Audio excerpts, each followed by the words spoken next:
হ্যাঁ বলেন। আসসালামু আলাইকুম ওয়া রাহমাতুল্লাহি ওয়া বারাকাতুহু। আসলে নতুন করে বলার কিছু নাই। আজকে 6ষ্ঠ দিনের মতন আপনারা আমাদের এই চেহারাগুলি বারবার দেখতেছেন, একই কথা শুনতেছেন।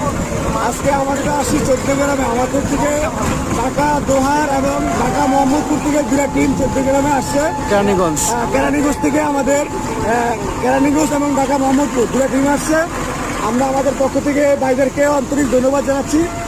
আমরা এখন যেই জায়গায় ঢুকতেছি এটি হলো 14 গ্রামের ভিতর থেকে একবারে অজর একটা গ্রাম, যেখানে মানুষ ঢুকাও সম্ভব নয়, খুব রিস্ক।